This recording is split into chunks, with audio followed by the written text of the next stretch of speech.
And last but not least, Shōgun. Finally, we will be talking about the show that everybody has been praising for the past 9 weeks. We say 9 weeks because first 2 episodes drop in late February. Sorry, so that makes it 9 weeks of content that we got from it, right? I said this before. I was gonna wait till the last episode dropped, and then I was gonna binge it, right? Sure. I didn't get the chance to binge it in like one full sitting though, but it took me like a couple days to do it, but I did it, and I'm glad that I checked it out from there, right? So I can't even begin to imagine how folks felt when seeing it weekly and whatnot, right? So this I'll just do the preamble for this, and Ricardo, if you don't mind, I just want you to do the synopsis for this, right? So I am marginally familiar with the 1980 miniseries, right? Of the same name, right? Which is based off of the novel from James Clavell, right? I heard that it was, like similar to like how Roots was back in like the late 70s or mid 70s. Right. One of those, oh my god, like it's like must see TV. You have to tune in every week to see this miniseries because that's what everybody's talking about, and people will be praising it for years and years and years to come, right? So I was getting kind of like a Roots vibe from the sensationalism of that show when it aired, right? Whenever it did back in 1980, right? But my plan initially was to watch that old miniseries now and then jump into this one because it's pretty much the same story that's being told, right? But because I heard that this one here was more faithful, or if not the same level of faithfulness to the source material as the old miniseries, I said, let me just jump into this 2024 show proper and, watch it, right? Enjoy myself, right? Just from that premiere, though, people were praising the hell out of this. So I knew going in what to expect, right? But it's just the story and what's being told and, all that kind of stuff. That's what I wanted to be surprised at, right? And be marveled at, so to speak, right? But yeah, Ricardo, as somebody who's been following it up for the past few weeks, yeah, take it away. What was this about, and what did you think about it? Sure. So it's based on basically Shogunate era of Japan. This is the if we could correct me, the Tokugawa era. Yeah, well, there's the pre Tokugawa era. That's right. Yeah. The Warren States era. Yes. If I remember correctly. Right. So yeah, it's this period where we have my boy Anjin coming through. Outsider. All right. Well, sorry to stop you there. So the his real name is John Blackthorne, right? But the Japanese in this case, because he's an outsider, well, he's pretty much an outsider, and they call him Anjin. So his name is not Anjin; it's just that's what they call him. I just call him my boy Anjin. Yeah. John Blackthorne, Anjin-san. So it's him coming through as he's an outsider. He's based on it's a book, I think, if I remember correctly. The book of the same name, Shōgun. Well, that's the name of it, right? Right. So the real character, the real person is William Adams, right? And the guy who will become, the Tokugawa of the Tokugawa era, his name is Toranaga. So they just sort of changing names, I guess, to protect the innocent, but not really. But they just sort of change it. Right. So yeah, he's also right. So he's also my boy William Wu from Neo. That's why I like this so much. Yeah. So it's basically just him as a navigator. He having to go to the Japanese people. He gets in kind of messed up with some Portuguese shenanigans. Jesuits. If you remember, probably one of the better Scorsese recent films. Silence. Great. Yeah. Love that movie. Mm-hmm. Right. So they dealing with Ieyasu.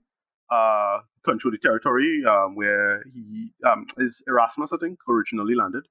And yeah, it's just the shenanigans and back and forths involving this period of Japan and that drama with respect to that in dealing with a Franciscan priest and all of these stuff when it comes to translation, and they have to deal with Osaka Castle and a lot of drama with respect to like just translation and cultural issues and why it is that Japan has been isolated for such a long time because this early drama, and these outsiders kind of too much of your own thing, and that's where we get into a big story involving following these characters and whatnot, and it's Game of Thrones, and good, like a good version. What if you do Game of Thrones but good and real? Yes. They nailed it. That's what it is. We had recently a couple of years back House of the prequel. Well, House of the Dragon, right? Which is supposed to be getting a second season of later this year. Right. Well, this year. It's coming out this year. It's coming out this year. And that's all they do. They just tap into Game of Thrones. Make it work. Same energy, right? Everybody backbiting everybody. But, some people nice, some people not so nice. And, yeah, everything comes together really well in this. This is really well executed. Can't be mad at any of it. My boy, what do you call him? Hiroyuki Sanada, boy. Yeah, he is the MVP of the show.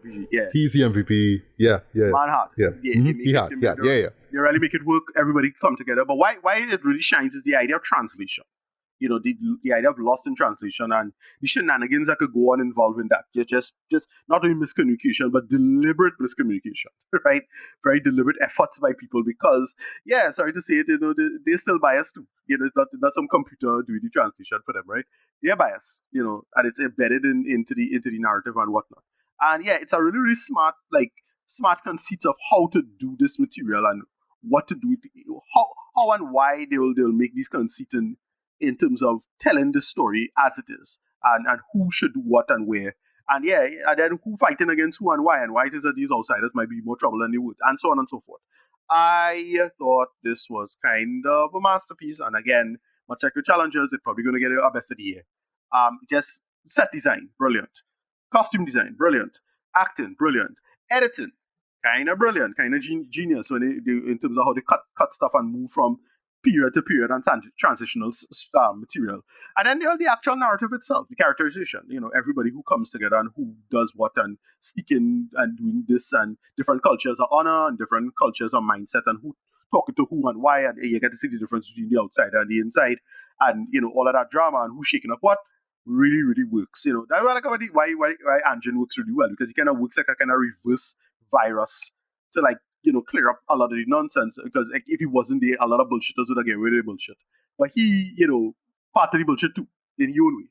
And so on and so forth, as a tool for power and whatnot. Smart. Really, really smart material.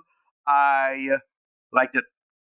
All right, so I like the fact that you picked up on the communication aspect of the film, right? Of the miniseries, right? Yeah. You saw that as the main theme, right? For me, I saw the main themes of it being, I'll just give the first one and that will lead into what the second one is, right? So the first one is death, right? It's about how these characters, everyone in the film, in this film, right? In this miniseries, looks at death, how they were brought up, and whatnot, how they see the world, death and all that kind of stuff, right? So it's like that, right?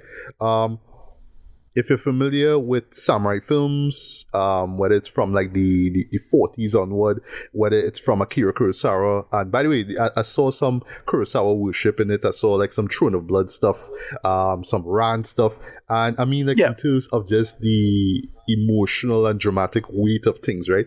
Yeah, this is a grim show, right? A very dark show. I love that, it's tapping very much into old school samurai films, right? To the point that there was numerous times I was watching this, I was like, I wish I just saw this in black and white, right? I just saw that. I wish I saw this with with the Criterion and Janus logos pop up at the beginning before you see FX, and then it's like, all right. Yeah.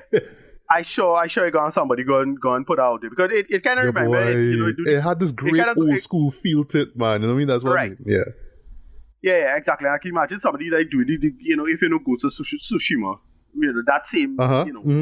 Somebody, if there's a Kurosawa mode, quote unquote, where the person put it on a certain frame rate, and then okay, put it in black and white. Yeah, you can play it like that. You can play the whole game like that. That is hard. That is hard. I never played the game, but that is really hard. Yeah, I would love to see it look like that. Somebody editing the film or point out, or even the creators of themselves, point out a version, saying, you want to watch it like this? Cool. Re-release it, and it's right before season 2, whatever it is for people now. All right. That's how I could see this. I'll put a pin on that season 2. I'll put a pin on that, right? So, look, if George Miller could put out a black and white chrome in quote version of Mad Max Fury Road, right? Why can't we get a black and white version of Shōgun? I mean, the point is, this has classic written all over it, though. Just how everything looks, the way how it's shot, written, directed. Like the cinematography is gorgeous, so just breathtaking, right? And I love that. Yes, there is VFX work, right? But it's so seamless though. Like there's points where you're watching, you see like, all right, I know that they're not in this particular spot, but it look real though because you see how wide, and you may think, all right, that's clearly VFX though. But then you'll go in a little bit close, like, nah, that's like an actual set though. But it looks so seamless. You wouldn't, like, if it was really thinking about it, you wouldn't even tell the difference, right? But yeah, back to the whole death thing, right? Right. Yeah, I love how the show kind of ponders on this idea of death, right? And just like, a particular masterpiece called Harakiri from 1962, which is in my top 10 best movies of all time, I would love to talk about Harakiri in the show here. That show like legit changed my life, right?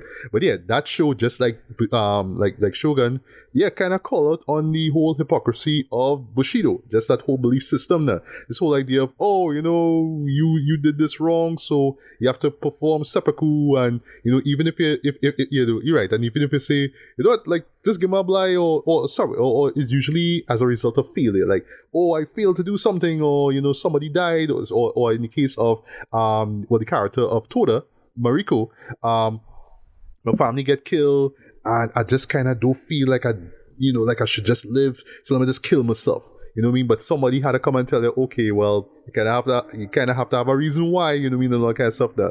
It's just how these characters ponder so much on death and try to process it in so much ways. And not just about their death too, but, the deaths of their loved ones and other people, right?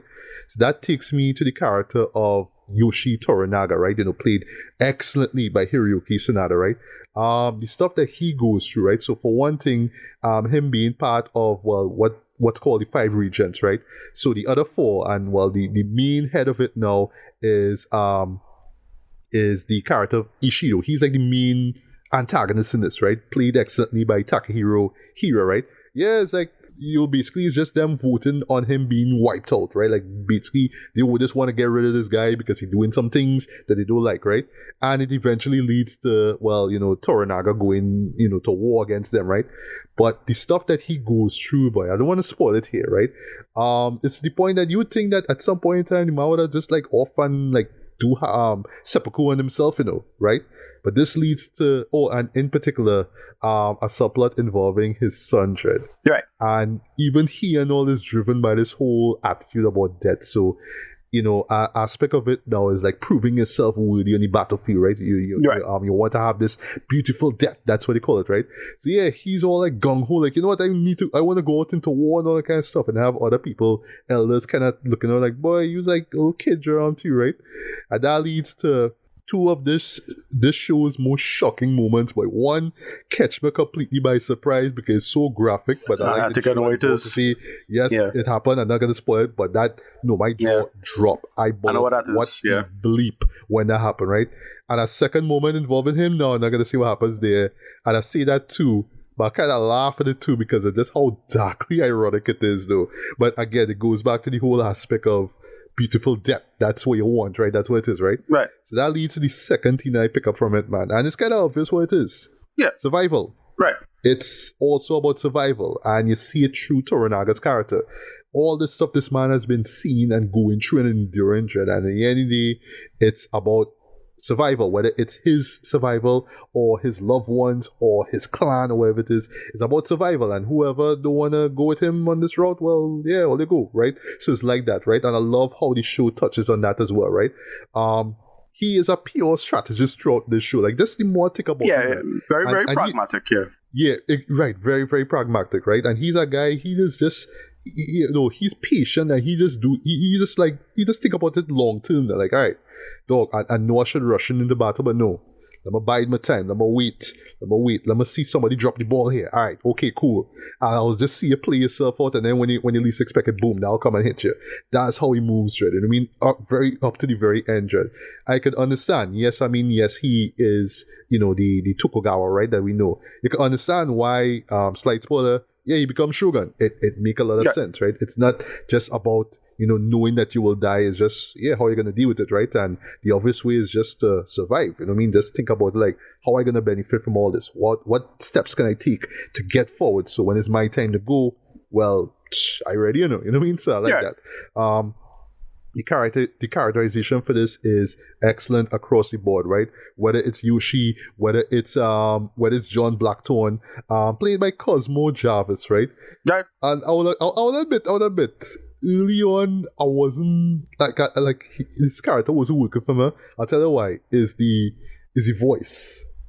He have this kind of weird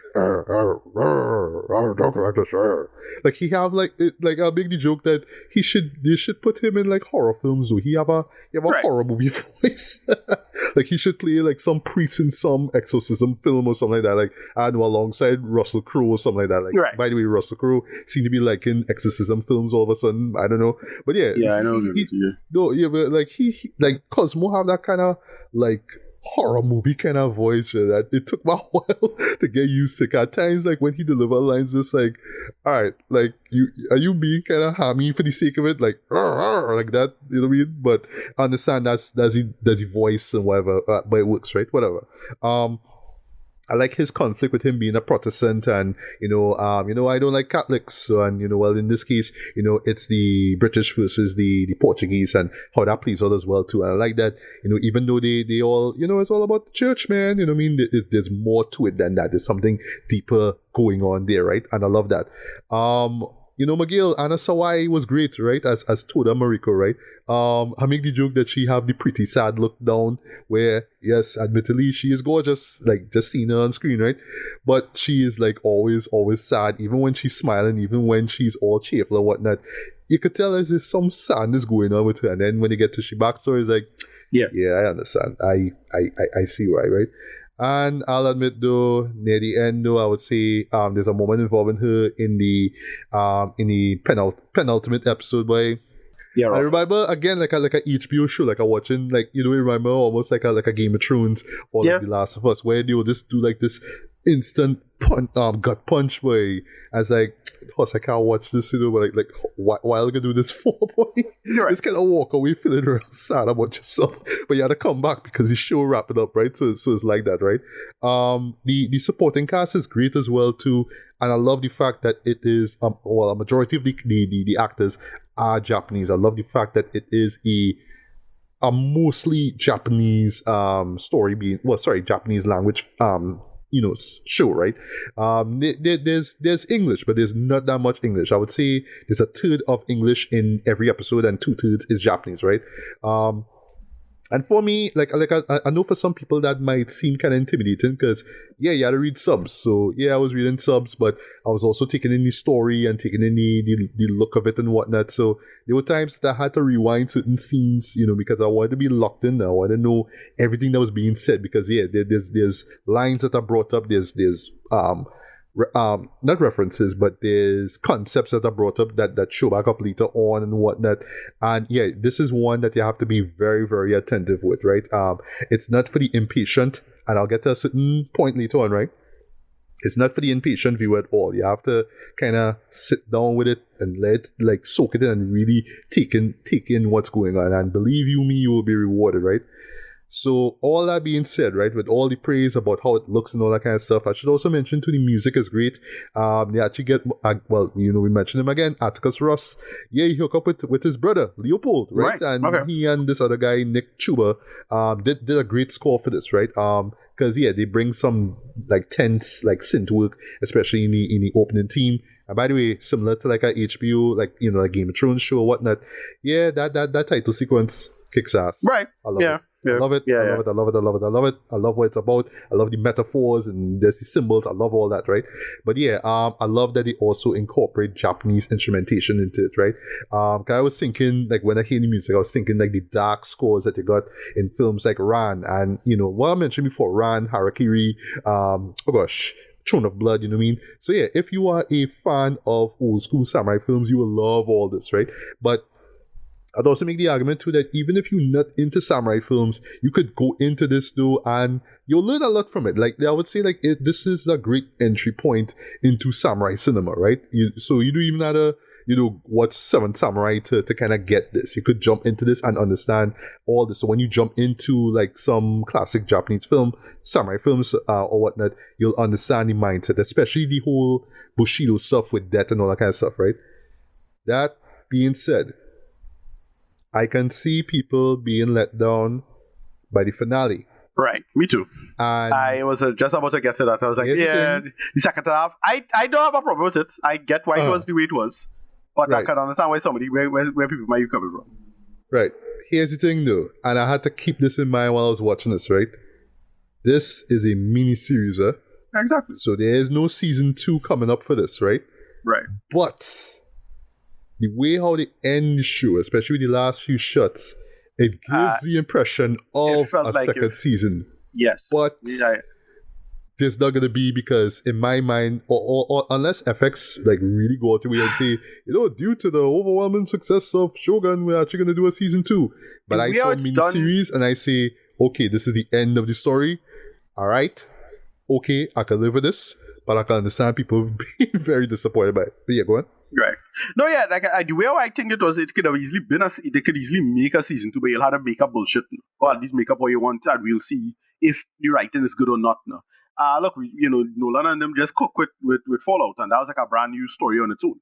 And Fallout are a well-established franchise, so I'm not sure if they could play with it. No, it's possible. I think I am open to the possibility. That's all I'll say. Right. And I guess I should be as well too, right? Because I have to give credit to the production team behind this, right? Especially FX as well too. They pump a ton of money into this too. Like, this shit looks exactly brilliant. It looks magnificent, right? Just shot composition, cinematography, everything looks great, right? So slight minor spoiler, right? I was hoping that we was gonna get like a grand battle sequence though in the last episode. And we didn't get that. We get instances of battles throughout the show. And this is new. Yeah, you know what I mean? Yeah. And yes, you do get some moments of violence, of bloody violence, right? It's not bloody. It's not like, some like 70s Shambara film where it's just like blood spray all over the place, right? It's not like Lady Snowblood or like Lone Wolf and Cub, right? But yeah, when characters get killed, they get killed, right? But point is, it's not like Game of Thrones level blood or gore or anything like that, right? But like Game of Thrones, like in particular season 6, right? We got that battle scene though. So like in my mind, I was like, all right, well, while they're pumping all this cash and we all thinking about Game of Thrones so much, can we a grand battle scene in the end? And it's like, well, no, we're not gonna do that. The war gonna start and we're gonna stop at this particular point. But yeah, we're not gonna show you the battles because that's not the point, right? And actually, like when I thought about like when the series ended, I was like, I still wish that we had a battle scene though, and that's the kind of like a climactic moment now. But it's like, no, that's not what the show is about. It's about the mindset of what in layman's terms is what it really takes to be a shogun, what it really takes to be a leader. Yeah. It's the long-term aspect of it. It's like the sacrifices, and you could say what you want about I love how morally gray these characters are. You could call Toranaga a good or a bad man, but the man have it in him to be a shogun, right? And you see it. You see just how, again, just patience and survival. The man know how to sit it out. He know how to strategize. Yes, it involves people that he know and trusts, but still, it's like that's what you gotta do. You gotta be kind of cold-blooded with it too. You understand, because the world that is set up here in the show is very cold-blooded. So, but it's about being patient with it, because if you're not, then you get washed. Yeah, you're done. Right? You see it throughout the show here, right? So it works, right? So, and he also set something up too with John as well, where like I understand it, but like again, it has that sort of we'll follow that up in the next season kind of vibe. But again, I was looking at it as, well, this is the end of the story, right? But it's kind of weird how they brought that up, right? But I understand, and I don't think that's how it played out historically, but whatever. But still, it's just the way how they end it off. Again, it feels like, okay, we're gonna get a season 2, but if they don't, and if this is just how they end it, then okay, I accept that. So that's to wrap things up. This is a show that I mean, of course, we love this, right? But I really want to watch the show again. I really want to see this again, just to dig in a little deeper into the characterization, to dig in deeper into the themes of the show as well, right? And I feel like if I watch it again, I will give this the 5-star rating that it rightfully deserves, right? But for now, because of the kind of weird hint of a possible second season, even though I don't think we will get one, because I seen miniseries and I see season 1, but maybe we might get season 2, I don't know. And because a part of me wish that we got a climatic battle scene, I'd have dropped half of us stuff for that, but that's just my bias with, right? Just given what was set up and whatnot, right?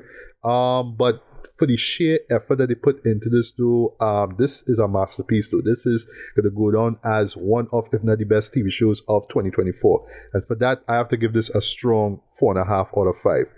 I want this to be my number 1 spot, though, but it's still early in the year. So I imagine something might pop up and be like, nah, this one is better. Who knows? It might be House of Dragon 2. Who knows? It might be Severance Season 2.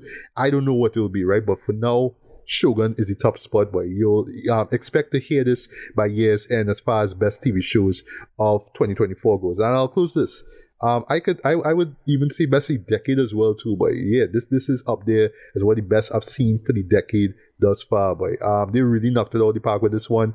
But again, I don't know if you'll get a season 2, boy, but the way how they ended is like, I can live with this. I can live with this, but I could see some people like, nah, man, you know what I mean? Give me more, you know what I mean? And that's just how great this storytelling is, how great this world building is, how great this show is, right? But yeah, I talk long enough. Absolutely love this. So Ricardo, final thoughts, rating. Think we're gonna get a season 2 or not? Right. So yeah, I thought this was pretty good. Just across the board, just really admire working in terms of the hype of it. Just really smart material. Good, again, production value. Can't get mad at it. I mean, I enjoy Fallout more but that's a video game. This was like real shit, right? You know, is real world new, and they make it work. You know, just good acting, good thing, and I just thought it was a lot. It was a lot smarter than I expected, and I expected it to be good. It's a lot better than I thought it would have been. And yeah, this rating get probably I won't give it a perfect score because I have a couple of issues here or there that we'll have to get into spoilers as to why it involves the finale, but whatever. But yeah, 9 out of 10 is a high 9 actually. This just production value just across the board is excellent for me, and I didn't have any like issues at all with this going forward as it was. Right, really loved it. I had a couple of little nitpicks here or there, but nothing to pull on the score. Yeah, 9 out of 10, loved it. As far as season 2, it's possible given how you had to make money nowadays, and these people they'll try to hustle that thing, but I don't know. The ending was very strange. Like, meanwhile, the original show and the book was quite conclusive. This wasn't as conclusive, and I was like, oh, that's a weird call. Why did they do this? But yeah, I do think they did this possibly would not have a finale. I'm not sure. But I think maybe not. So whatever. Yeah, 9. Yeah, well, note to self, I think I should really watch that miniseries and see how that ended. I'm not gonna source the book. I'm sorry, maybe an audiobook, maybe, but I'm not gonna source it. But I have to watch that miniseries, the old one, and see how that ended. But again, I feel like if I rewatch this one here, I will probably give that 5 out of 5, right? Because outside of the finale, I feel like there's a few things that I didn't, that probably just flew past my radar. You know what I mean? But that's just a testament to how great this show is. That there's so much greatness going on that there's some that just sort of slip past you. You know what I mean? So if you watch again, it's like, I missed that. Okay, cool, right? You know what I mean? So it's like that. But yes, folks, Shōgun is a real deal. One of the year's best films. Expect to hear this by year's end as one of the best things to come out of this year.